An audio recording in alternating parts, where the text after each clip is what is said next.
आपके बीच में दो प्रश्न हम रख रहे हैं। पहला प्रश्न है, सद्गुरु कबीर साहब से किसी भक्त ने पूछा है कि संसार में वे कौन से लोग हैं जो कि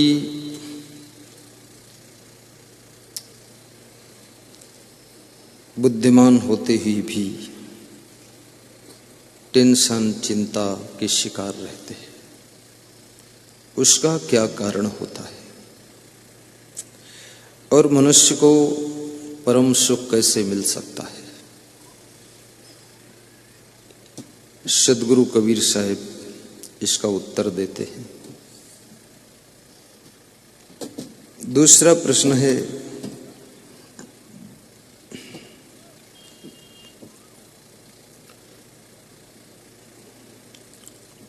महात्मा विदुर से महाराजा धीराज धृतराष्ट्र पूछते हैं कि वे कौन से लोग हैं जिनके घर में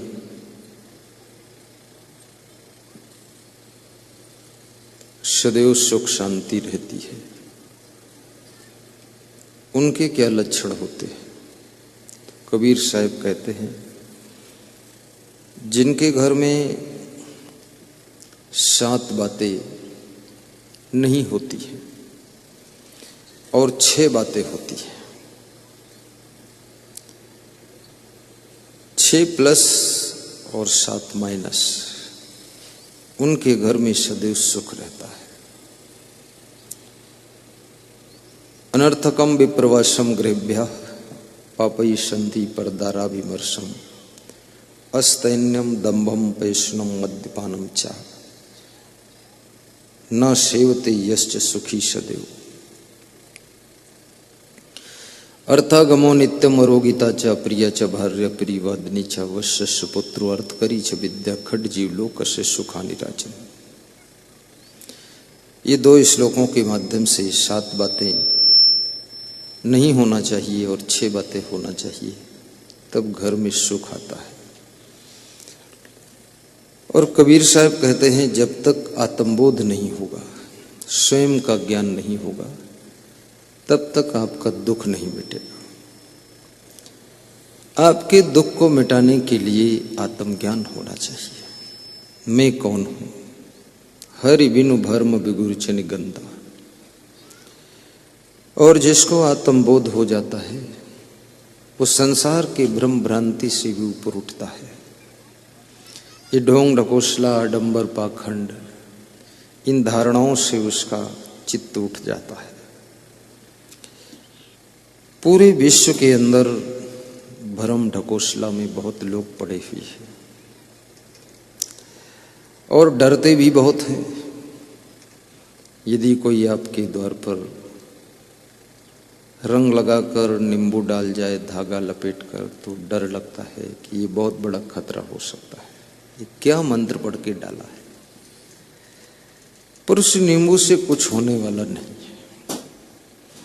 अगर नींबू काट करके कोई रंग लगाकर धागा लपेटकर मंत्र पढ़ के किसी के द्वार पर डाल दिया जाए तो उसका विनाश नहीं होगा। और यदि उसका विनाश हो सकता है तो हिंदुस्तान के सभी नींबू काट लिए जाएं और मंत्र पढ़ दिया जाए, धागा लपेट लिया जाए और पाकिस्तान की ओर फेंक दिया जाए, सब आतंकवादी एक साथ मर जाए। तो ऐसा कहाँ होता है? फिर भी लोग डरते रहते हैं, घबराते हैं। और ये भी देखा जाता है, मनुष्य 20 लाख का मकान बनाता है, 1 करोड़ का मकान बनाता है, उसके ऊपर एक काली हंडी टांग देता है और उस हंडी में मुंह आंख नाक बना देता है और कहता है किसी की नजर अब नहीं लग सकती है। और हवा का झोंका आता है, हंडी गिरती है, हंडी फूट फूट कर खंडी हो जाती है। हंडी पर ही नजर लग गई, गिर गई हंडी। ये हंडी जो स्वयं टुकड़े टुकड़े हो गई, ये तुम्हारे मकान पर नजर कैसे लगने से बचा पाएगी? और नजर किसी की लगती ही नहीं है, किसी के ऊपर नजर वजर नहीं लगती, ये सब झूठ बात है। नजर तो आपकी नजर खराब है तो आप ही झंझट में पड़ जाओगे, बाकी दूसरा तुम्हारे ऊपर क्या नजर मार सकता है? हाँ, लोग कुछ ऐसे हैं जो संसार में आंख मारते हैं। आंख कैसे मारते हैं? थोड़ा आंख खोलते हैं फिर थोड़ा बंद कर लेते हैं, बस आंख मार दिया। तो ये तो मेहर खुल्ला लोग है, जो मेहर खुल्ला समझते हो, जो लोग विषयी है, पामर है, वही आंख मारता है। आंख मारने से भी कोई फायदा नहीं है, क्योंकि बिना आंख मारे ही लोग घायल पड़े हैं। अब आंख मार कर भी क्या करोगे? और आंख मारो भी मत और किसी से मरवाओ भी मत।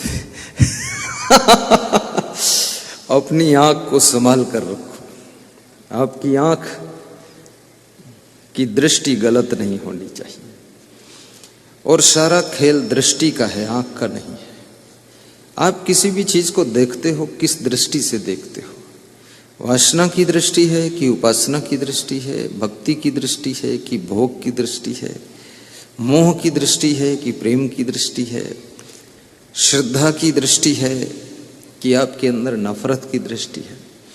और जिसकी दृष्टि खराब है उसके लिए पूरी सृष्टि खराब है। तुम हरे रंग का चश्मा लगा लो, दुनिया की हर चीज तुम्हें हरे रंग की ही दिखाई देगी। अब तुम्हारे चश्मा लगाने से कोई चीजें हरी नहीं हुई है, लेकिन तुमको दिखाई देती है। तुम पीले रंग का चश्मा लगा दो तो सब पीला पीला ही दिखेगा, लाल रंग का चश्मा लगाओ सब लाल ही लाल दिखेगा। अब ये चश्मा तुम्हारी दृष्टि को यथार्थ नहीं होने दे रहा है। ऐसे कितने लोगों की आंखों पर विषय विकार का चश्मा लगा है, उनको दीवार में ही सब दिखाई देता है और पेड़ में भी दिखाई देता है, उनको दिखता ही नहीं दूसरा कुछ, जो अंदर है वासना वही दिखता है। एक साधु नदी में स्नान करके नदी के किनारे बैठा बाल सुखा रहा था। सुबह सुबह दो नवयुवक निकले तो एक नवयुवक ने कहा, कोई बहुत सुबह सुबह स्त्री स्नान करके बाल सुखा रही है। दूसरा नवयुवक बोला, बाल सुखाए चाहे गाल सुखाए, हम लफड़े में नहीं फंसते। तो पहला वाला बोला, हम उसको देख कर आते हैं, पीठ उसकी दिख रही सुंदर है तो मुंह कैसा होगा। वो नदी तैर कर गया वहां देखने के लिए, वहां देखा वो स्त्री थी नहीं, वो साधु बैठा था, वो स्नान करके बाल सुखा रहा था। साधु लोग भी स्त्रियों जैसे बाल रख लेते हैं। क्यों रखते थे साधु लोग बाल? क्योंकि उस समय नाई की कमी रहती थी, सेन साहब कम होते थे, तो और बाल बनवाने में पैसे भी देने पड़ते थे, तो बाल रख लेते थे कि बाल और दाढ़ी का झंझट खत्म कर दो। लेकिन अब बाल बनाए भी जा सकते हैं, अब सेन भी आसानी से मिल जाता है। और हमारे संतों में मैं देखता हूँ, संत लोग एक दूसरे के स्वयं मुंडन कर देते हैं, छुट्टी काम हो गया, 1 रुपये। लेकिन बाल मुंडन कराओ या जटाधारी बनो, उससे कोई साधना का रिश्ता दूर तक नहीं है। चाहे भभूत रमाओ, चाहे 3 बार स्नान करो, चाहे धूल लगाकर घूमते रहो, चाहे बड़े बड़े माला पहनो, गले से लेकर घुटनों तक लटकते रहे माला, उसका साधना से कोई रिश्ता दूर तक नहीं है। खूब माथा चंदन से पोत दो, चाहे एक टिक्की लगाओ चाहे ना लगाओ। धर्म तो इन सब आडंबरों से पार है। और ये चीजें इसलिए थीं कि सहज रूप से लोग समझ सके कि ये साधु बाबा है, लोग जान जाएं बाबा जी है। लेकिन उससे भी कोई मतलब नहीं है बाबा जी होने से। कोई जाने न जाने, तुम अंदर से बाबा बन जाओ, अंदर से महात्मा बने रहो। इसलिए कितने लोग पैंट शर्ट में, कितनी महिलाएं साड़ी सलवार में भी बड़े पवित्र मन से रहते हैं। पैंट शर्ट पहने हैं लेकिन मन बड़ा पवित्र है। कल मेरे पास में फोन आया था एक, मैनपुरी उत्तर प्रदेश से। नाम है राकेश सिंह चौहान। आस्था पब्लिक स्कूल के वो मालिक हैं। अच्छे आदमी हैं, नवयुवक हैं, अभी कम उम्र है, होगी 37-38 साल उम्र। ऐसा स्कूल बनाया है कि मैंने ऐसा स्कूल देखा नहीं। बहुत अच्छा स्कूल है, ऐसा तो घर भी नहीं होता किसी का। बहुत सुंदर, बहुत सुंदर।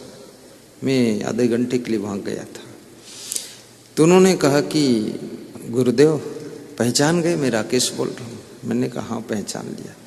कबीरपंथी तो नहीं थे, लेकिन हो गए वो। माला भी पहन लिया, मंत्र भी सुन लिया, श्रद्धा हो गई। बोले 1,11,000 रुपया ट्रांजैक्शन कर रहा हूँ उज्जैन आश्रम के लिए। तो मैं जोर से हंस दिया, क्योंकि मुझे याद भी नहीं था कि वो संकल्प लिया है, देगा, सब भूल गया। तो हमने कहा राकेश, तुम्हारी याद हम इसलिए रखते हैं कि तुम इतनी उम्र में, जवानी अवस्था में, पैंट शर्ट के बीच में बहुत पवित्र आत्मा हो। जब तुमने मैनपुरी के सत्संग के मंच पर गाया था कि मैंने तो चरण निहारे हैं, माता के देखे कान नहीं, मैं इन चरणों का सेवक हूं, मुझे कुंडल की पहचान नहीं है। उसी ने सुनाया था मंच पर, वहीं से मैं याद किया था इस प्रसंग को, आज सुबह सुनाया था इस। और वो बहुत ही चरित्रवान व्यक्ति है। कपड़ों से चरित्र का कोई रिश्ता दूर तक नहीं है। कपड़े कैसे भी लपेट लो, रंग बदल लो, कपड़ों का रंग बदलो, पहनने का ढंग बदलो, इससे कुछ खास होता नहीं है। मेन चीज है अपने जिंदगी जीने का ढंग बदलो। स्वभाव क्या है तुम्हारा, तुम्हारे भीतर कुछ सुधार हुआ कि नहीं, परिवर्तन हुआ कि नहीं, अपने आप को चेंज करो। और जो व्यक्ति खुद को चेंज कर सकता है, उसके अंदर वो ताकत पैदा होती है कि पूरी दुनिया को चेंज कर सकता है, सबको चेंज कर सकता है। और सबसे कठिन है खुद को बदल पाना। और खुद को बदलने के लिए ही हम सत्संग सुनते हैं, स्वयं को बदल डालो। अभी एक सज्जन बहुत अच्छी बात कह रहे थे, मध्य प्रदेश के, कह रहे थे कि मैंने 20 साल प्रयास किया मैं अपनी पत्नी को बदल डालूं। उसके लिए उससे झगड़ा भी हुआ, डांट फटकार भी बहुत लगा दी मैंने, 1-2 बार झापड़ भी मार दिया और गालियां भी दी, लेकिन कुछ बदली नहीं। पर एक दिन आपका प्रवचन सुना तो आपने बताया खुद को बदलो, तो मैंने खुद को बदल दिया। तो 10 दिन में मेरी पत्नी भी बदल गई है। तो हमने कहा खुद को क्या बदला? बोले अब दाल में नमक है तो ठीक, और सब्जी में डबल नमक तो ठीक, और चावल कचपचा है तो भी ठीक। हम बोलते कुछ नहीं। दूसरा, यदि वो कभी कभी 2-4 हजार पैसे ज्यादा खर्च कर देती है, देखकर मुस्कुरा देता हूँ कि जो 20 साल में नहीं सुधरी अब क्या सुधरेगी। जब बाजार जाती है 2 साड़ी खरीद के लाती है, न जाने कितना उसको लालच है साड़ी में। वो सोचती साड़ी पहन लूंगी नई तो मैं भी नई हो जाऊंगी, लेकिन वो तो वही डोकरी ही रहेगी, नई घास हो जाएगी। तो ऐसा झंझट बार बार होता था। अब मैं नहीं बोलता हूँ, तू ले साड़ी पहन ले, कोई बात नहीं है। और अब उसका मन भी बदल गया है। अब वो फिजूल खर्ची बंद कर दी उसने, और भोजन भी अच्छा बनाती है। और मैं खुद को बदल डाला। स्वयं को बदलने वाले लोग सुख, शांति और प्रसन्नता को प्राप्त करते हैं। और जो खुद को बदल नहीं पाते हैं, वह अपने घर में बहुत दुखी रहते हैं और परेशान रहते हैं, उलझे हुए रहते हैं। उनके लिए घर पूरा पूरा नरक हो जाता है। और कितने लोग कहते भी हैं हमारे घर में तो पूरा नरक है। तो हमने कहा पूरा है तो अच्छा है। कबीर साहब भी कहते कहीं कबीर पूरा पाया पूरा मिल गया अरे बोले पूरा पाया, स्वर्ग पूरा पा जाऊं तो ठीक, नरक मिला है। तो हमने कहा वो भी ठीक है, पूरा तो मिला है, अधूरा नहीं पूरा डुबकी मार लो नरक में। नरक क्यों घर में बनता है? अत्यंत कोपह, कटुका च वाणी, दरिद्रता च स्वजनेषु वैरम, नीच प्रसंगा कुलहीन सेवा, चिन्हानि देहि नरक स्थिता। जो अति क्रोध करता है, जिसके घर में क्रोधी लोग हैं, बहुत गुस्सा करते हैं, उसके घर में नरक हो जाएगा। तुम ये मत सोचना नरक कहीं भगवान ने बनाया है। भगवान तुम्हारे लिए नरक खोदेगा? वो कोई तुम्हारा मजदूर है कि लेबर है कि ठेकेदार है, उसको कुदाल लेकर नरक खोदता रहे तुम्हारे लिए? कुकर्म तुम करो, नरक वो खोदे। हद मार दी तुम। भगवान न स्वर्ग बनाता न नरक बनाता है, तुम्हारे हाथों से ही स्वर्ग नरक बनता है। अत्यंत कोपा, जिनको बहुत क्रोध आता है, बहुत गुस्सा है, उनके घर में नरक हो जाता है। इसलिए क्रोध को काबू कीजिए, थोड़ा सहनशीलता बढ़ाइए और अपना सुधार भी कीजिए, गलतियां सुधारिए। क्रोध सबन को काल है, क्रोधय है जंजाल, शिव दुर्वासा क्रोध बस बहुते भय बेहाल। और यदि आपके पिताजी तुम पे क्रोध करते हैं तो थोड़ा तुम भी अपनी गलती को सुधारो। उनको बार बार डांटना क्यों पड़ता है? डांटना इसलिए पड़ता है कि तुम सुधार करते नहीं हो। कटुका चबाणी, और जिनकी वाणी में कठोरता बहुत है, गाली बहुत बकते, और इतनी गालियां निकल रही मुंह से, उस घर में भी नरक हो जाता है। क्योंकि गाली बकने से घर में अशांति पैदा होती है और आपकी वाणी की आदत बिगड़ती है। और पूरा जीवन प्रैक्टिस है, हैबिचुअल लाइफ है। आप जिस तरह से बोलने लग जाओ उसी तरह से आदत बन जाती है। ऊट पटांग बोलो तो वो आदत बन जाएगी। प्रयाग कुंभ में एक सज्जन आए, बोले जो रामायण सीरियल में राम बने थे वो मेरा बेटा है, और गुरुदेव वास्तव में उसका राम जैसा स्वभाव है और राम जैसी वाणी भी है, अभी भी वो राम जैसा ही बोलता है। बोले अब तो रोल अदा हो चुका है, लेकिन हमसे भी बोलेगा तो भी राम जैसा बोलता है कि पूज्य पिता श्री, आपसे मेरी प्रार्थना है कि आप टाइम पर शाम को आ जाया करें। ऐसा बोलता है। अपनी माँ से भी ऐसा बोलता है। ऐसा बताकर उनके आंखों में आंसू आ गए और बोले मेरे बेटे के नाम से मेरा नाम भी बहुत हुआ है, क्योंकि मेरा बेटा रामायण में राम बना था और जो सीता बनी थी उसके साथ ही उसका विवाह भी किया गया है। वास्तव में वही सीता मेरी बहू बन गई और बोल रहे थे कि आप बॉम्बे आओ तो हम दोनों से मिलाएंगे आपको। और मैं बॉम्बे गया, लेकिन मैं मिला ही नहीं, मैं भूल भी गया। और मैंने सोचा राम सीता से मिलकर भी क्या करूँगा, खुद ही अच्छे संत बन जाओ तो सीता रूपी शांति मिल जाएगी, और खुद ही महान कार्य करो तो राम जैसा यश फैल जाएगा। उनको मिलने से कोई फायदा नहीं, और पता नहीं कितने बड़े आदमी हो तो हम भी असमंजस में पड़ जाएं, कहाँ बिठाएं। बहुत बड़े आदमी को आप बुला लो, आप असमंजस में पड़ जाओगे, आपकी जो शांति वो भी खत्म हो। इसलिए मैं अपने आश्रम पर कभी किसी बड़े आदमी को बुलाया ही नहीं, न्योता देता ही नहीं, क्योंकि वहां बैठने की जगह नहीं उस तरह की है, असमंजस में पड़ जाऊंगा। और कभी कभी लोग जबरदस्ती आ जाते बड़े आदमी, पूरे मेरे आश्रम का साधु परेशान हो जाता हूँ, मैं भी असमंजस में पड़ जाता हूँ, क्या करूं। तो यही काम करता रहते, रजाई बिछाओ, गद्दा बिछाओ, चादर बिछाओ। अब हम तो अपने हिसाब से बहुत अच्छा बनाते हैं और उसके हिसाब से वो सब गोइतहिल है, पैरा है, बेकार ही है। अब आ जाता, कभी कभी कलेक्टर आ जाता है, एसपी आ जाता है, डीआईजी आ जाता है, और बड़े बड़े सांसद वांसद सब अपने आप आ जाते हैं, मिनिस्टर। मैं बुलाता नहीं, डर लगता है, कहाँ बिठाऊंगा, जगह नहीं हमारे पास। अब अपने आप आ गया तो फिर मैं क्या करूं, आ जाओ, कोई बात नहीं है। लेकिन बहुत बड़े आदमी को संभालना कठिन है।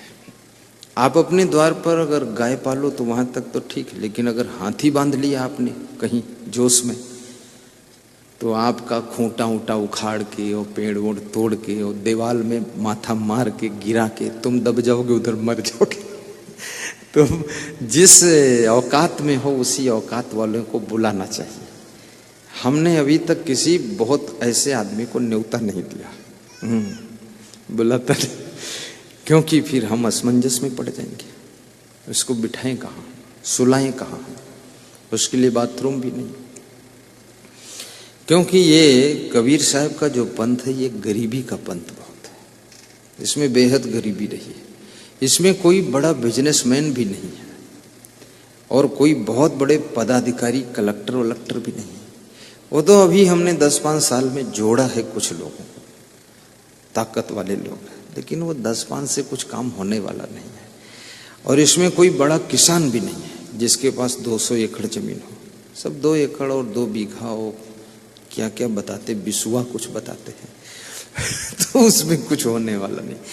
क्योंकि इसलिए मैं बार बार कहता हूं कि हमारे भक्तों के बच्चे ऊंची शिक्षा प्राप्त करें और ये पढ़ लिख करके एसडीएम बने, कलेक्टर बने और साथ में डीआईजी, एआईजी, डीजीपी बने तो बहुत आनंद हो जाएगा।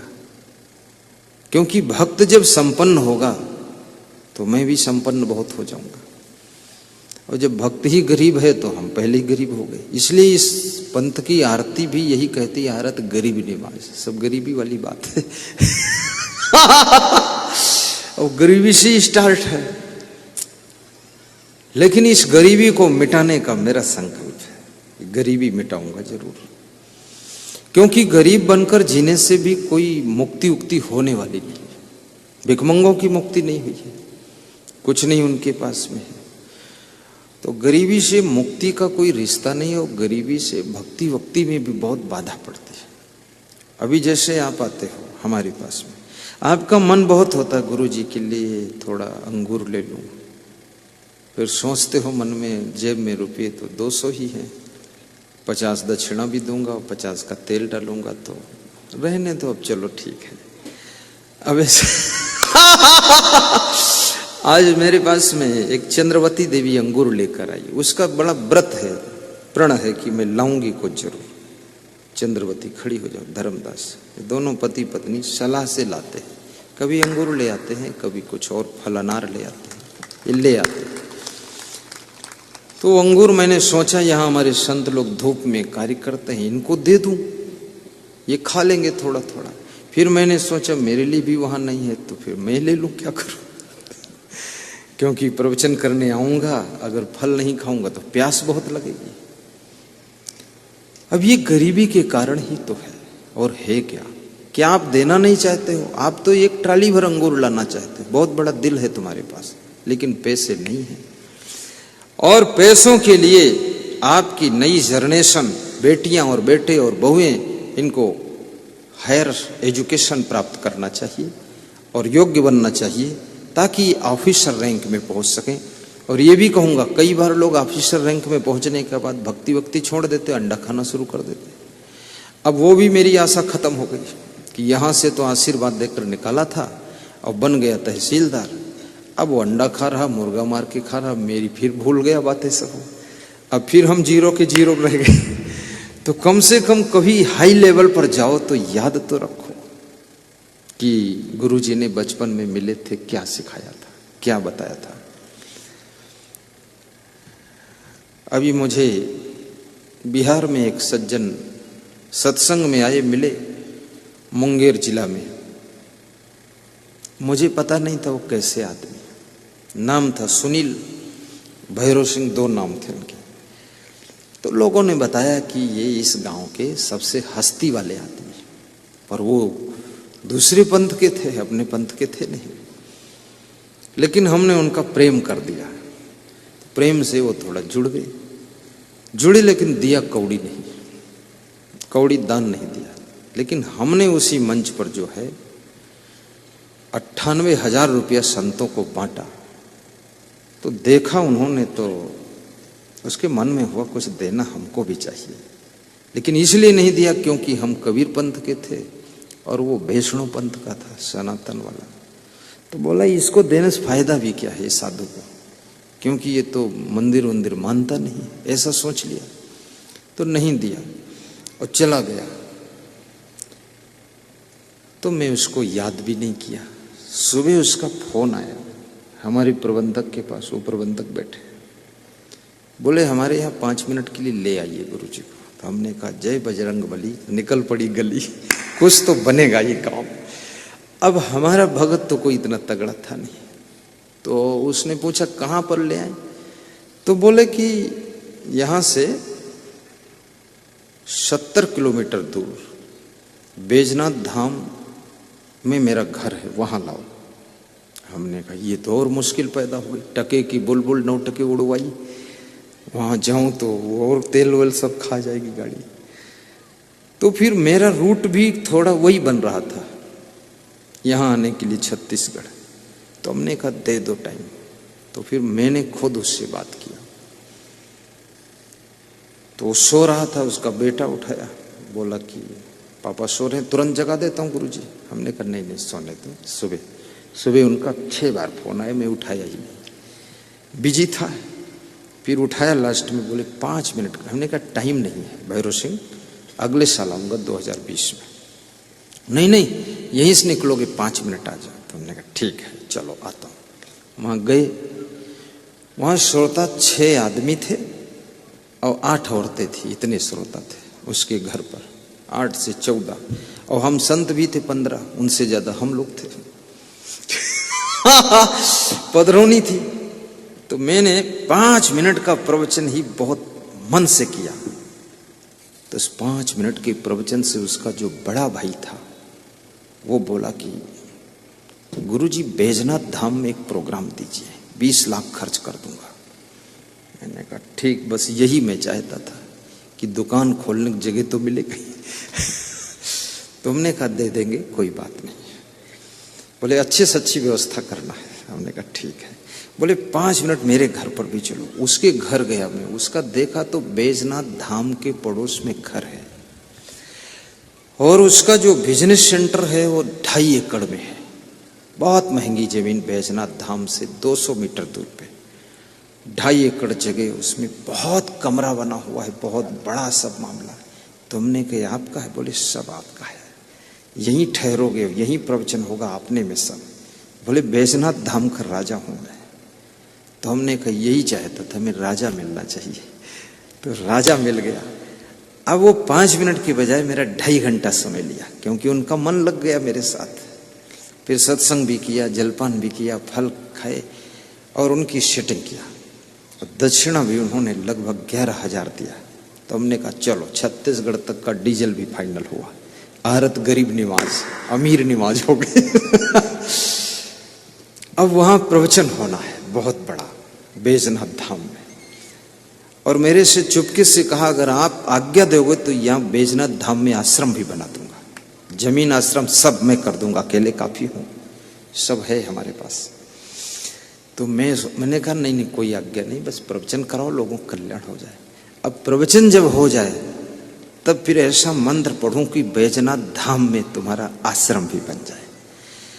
तो इसलिए मैं चाहता हूं ये भक्त हमारे सब उन्नति करें, विकास करें, आगे बढ़ो। क्योंकि महात्मा बुद्ध का जो प्रचार प्रसार वर्ल्ड में हुआ है, छोटी सी बात बताता हूं। महात्मा बुद्ध को अनाथ पिंडक ने 96 करोड़ मुद्रा दान दिया था बौद्ध धर्म के प्रचार के लिए, उस समय 96 करोड़। और अशोक सम्राट ने 99 करोड़ मुद्रा दान देने का संकल्प लिया था, तो 1 करोड़ कम दे पाए थे, बाकी दे दिया था। फिर मृत्यु हो गई थी उनकी। और अपने पुत्र महेंद्र सिंह को और पुत्री संघमित्रा को बौद्ध धर्म के प्रचार के लिए विदेश भेजा था अशोक सम्राट ने। मैं सोचता था ये महात्मा बुद्ध का इतना प्रचार कैसे हो गया। प्रचार में बहुत पैसा खर्च होता है। थाईलैंड में मैं गया था, वहां महात्मा बुद्ध के बड़े बड़े मंदिर बने हुए हैं, बहुत बड़े। इंडोनेशिया में भी उनके मंदिर हैं और महात्मा बुद्ध के मंदिर सब जगह विश्व में उनका प्रचार हुआ उस समय, आज के 2500 साल पहले। अब तो बहुत डेवलप हो चुका है, देश विदेश जाने की सब व्यवस्थाएं हैं। उस समय इतना वाहन संसाधन नहीं थे, लेकिन बुद्ध ने कितना फैला दिया था।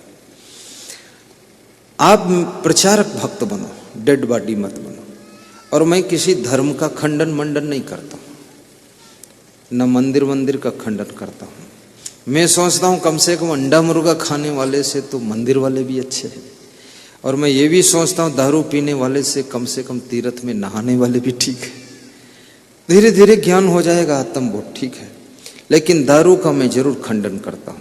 मांस, मछली, अंडा, शराब, मुर्गा, बकरा का खंडन करता हूं। ये नहीं खाना चाहिए। शुद्ध शाकाहारी बनो, तेजस्वी भी बनो, ओजस्वी भी बनो, तपस्वी बनो, यशस्वी बनो। और अत्यंत कोपा कटुका चबाणी। तो हम बता रहे थे कि सारा जीवन हैबिचुअल है। जैसी आपकी आदत बन गई, अधिक सोने की आदत बन जाए तो तुम बहुत सोते रहोगे। जागने की आदत बन जाए तो ज्यादा जाग सकते हो तुम। यदि काम करने की आदत बना लो तो बिना काम के तुम परेशान हो जाओगे। आलस्य की आदत बना लोगे तो जिस दिन आलस्य करने को नहीं मिलेगा उस दिन परेशान हो जाओगे। ये आपकी वाणी भी आदत में बंधी है, आपका स्वभाव भी आदत को पकड़ता है और आपका शरीर भी हैबिचुअल है। कितने लोग दूसरी जगह मेहमान बनकर जाते हैं तो रात में नींद नहीं आती है, कहते हैं जगह बदल गई तो नींद नहीं आ रही। अब आदत है उनकी, बेड बदल गया, गद्दा बदल गया, रजाई बदल गई, आदत है, नींद नहीं आती। लेकिन जैसे मेरी आदत है हर रोज बदल देना, तब नींद आती है। बदलो कोसम खुटा से बिरबिरा जाओ, बिरबिरा से आरंग, आरंग से 2 रात सोना है, इधर उधर सब चलते फिरते रहते। और इतना प्रैक्टिस माइंड ने इतना सेटअप कर दिया है कि कहीं ना दरवाजा भूलता है, ना खिड़की भूलती है, ना सेटिंग भूलती है, ना सीढ़ी। हर जगह गए बस तुरंत दिमाग याद कर लेता है, इधर है खिड़की, इधर दरवाजा है। ऐसा नहीं अंधेरे में दीवार में लड़ जाओ, कैसे लड़ जाओ? प्रैक्टिस हो गई, आदत बन गई। अब उसी में आनंद आ रहा है। तो आप ऐसी आदत बनाइए जिस आदत के द्वारा आपको भी दुख ना हो और आपकी फैमिली मेंबर्स को भी दुख ना हो। ऐसी आदत बनाओ। और आदत बनाना आपके हाथ में है। और आदतें 2 प्रकार की होती हैं, गलत आदत और अच्छी आदत। गलत आदतों से मुक्त हो जाओ। गलत आदतों के बारे में कबीर साहब कहते हैं कि आदत जरा सुधार लो बस हो गया भजन। कबीर साहब भजन उसको नहीं मानते कि बैठ करके आंख मूंद करके वो बुदुर बुदुर करो कुछ, उसको भजन नहीं मानते। कितने लोग ऐसे मुंह से ऐसे करते रहते कुछ, अरे फालतू, उससे कोई मतलब नहीं। कबीर साहब कहते हैं मन की तरंग मार लो बस हो गया भजन, और आदत जरा सुधार लो बस हो गया भजन। आदत बुरी सुधार लो बस हो गया भजन, आदत जरा सुधार लो बस हो गया भजन। मन की तरंग मार लो, मन की तरंग मार लो बस हो गया भजन, आदत जरा सुधार लो बस हो गया भजन, आदत जरा सुधार लो बस हो गया भजन। आपका बहुत अच्छा बिस्तर लगा हुआ है, लेकिन उस बिस्तर पर एक कंकड़ पड़ा हुआ है। जब आप लेटते हो बिस्तर पर, वो कंकड़ पीठ में चुभता है, उसके चुभन से आपको रात भर नींद नहीं आती है। सारा बिस्तर अच्छा है सिर्फ एक जगह कंकड़। फिर तुम उठते हो, चादर को झाड़ देते हो, कंकड़ को फेंक देते हो, चादर फिर से बिछा देते हो, आराम से नींद आ जाती है। ऐसे आपकी जिंदगी एक चादर है, और इस जिंदगी की चादर के ऊपर अगर एक भी बुरी आदत का कंकड़ पड़ा है तो जिंदगी में आपको चैन नहीं मिल सकती है। उसको आप झाड़ दीजिए, बुराई का कंकड़ हटा दीजिए, आपकी जिंदगी में बहुत चैन और आनंद आ जाए। आदत जरा सुधार लो। तुम सब कंकड़ों पर जूता पहनकर जा सकते हो, 100 किलोमीटर यात्रा कर सकते हो, कोई फर्क नहीं पड़ेगा। लेकिन एक छोटा कंकड़ आपके जूता के अंदर आ जाए तो आप 10 कदम नहीं जा सकते। करोड़ों कंकड़ पड़े हुए हैं राह में, और उस पर तुम जूते पहनकर आराम से चले जाते हो। पर उसमें से एक छोटा कंकड़ जूते के अंदर आ जाए, याद रखना, इस संसार की सड़क पर बहुत सी बुराइयों के कंकड़ पड़े हैं, लेकिन तुम विवेक और विचार के जूते पहनकर जा सकते हो। पर अगर एक भी बुराई का कंकड़ आपके अंदर आ गया तो आपकी जीवन यात्रा में बाधा पैदा हो जाएगी। इसलिए अंदर की बुराइयों को दूर करो और बाहर तो आप विवेक से चलते चले जाओ, कोई बुराई आपके ऊपर असर नहीं करेगी। अपने को संभालो। फिर कबीर साहब बड़ा अच्छा प्रश्न पूछते हैं, कहते हैं, आए हो तुम कहाँ से और जाओगे कहाँ? ये बड़ा कठिन प्रश्न है। इतना तो दिल विचार लो, बस हो गया भजन। इतना तो दिल विचार लो, बस हो गया भजन। आए हो कहाँ से? कौन बता सकता हम कहाँ से आए? किसी को मालूम है? इस जीवन के पहले तुम्हारा जीवन कहाँ था? किस गांव में था? कौन माँ बाप थे? कौन घर था? कौन फैमिली थी? वहाँ क्या करते थे तुम? किसी को याद है? मुझे नहीं याद है। आपको याद हो तो धन्य भाग्य है, अगर याद रहे तो बहुत खतरा है। फिर तुम वहाँ भी डंडा लेकर पहुँच जाओगे कि ये घर भी मेरा है, पर वो याद ही नहीं रहता, क्योंकि जो खोपड़ी याद करती थी वो खोपड़ी वहीं दफन कर दी गई, दिमाग वहीं जल गया, राख हो गया। अब याद कैसे करके ला? पर कबीर साहब पूछ रहे, तुम ये तो बताओ कहाँ से आए हो? अब ये मुश्किल सवाल खड़ा हो गया। फिर ये भी पूछते हैं कबीर साहब, इस शरीर को छूटने के बाद, मृत्यु के बाद तुम जाओगे कहाँ, वो बताओ। ये दो सवाल कबीर साहब पूछ। कबीर साहब भी बहुत मजेदार संत है, कहते आए कहाँ से और जाओगे कहाँ? अब तुमको ना आने का पता है ना जाने का पता है, खाली यहीं रहे तो यही पता है कि बिरबिरा में मेरा घर है। अभी पूछो कहाँ जाओगे, बता दोगे फुलबहरा जाऊंगा, कोई बोल देगा आरंग जाऊंगा। हमारे जैसे वो पुलिस सिक्योरिटी, उनसे पूछो आर संतोष तुम कहाँ जाओगे, यहाँ से बोलेगा रायपुर जाऊंगा, वहाँ सर्विस है, वहीं बाल बच्चे हैं। और वो विक्टर साहब है, कुजूर रायपुर, विक्टर साहब खड़े हो, देखो ये विक्टर साहब, हेड साहब है ना, लाल कपड़ा लगा हुआ हेड वाला, मुस्कुराइए ना थोड़ा। हाँ बस ठीक, बहुत अच्छे आदमी हमारी सेवा में है। हम अंदर ककड़ी खा रहे थे आज, तो संतों से कहा कि पुलिस वालों को भी कुछ ककड़ी दे दो, वो भी मनुष्य हैं, खिला दो कुछ। संतों ने कहा कुछ खिलाया हूँ। खिलाया था कुछ? हाँ तो ठीक है।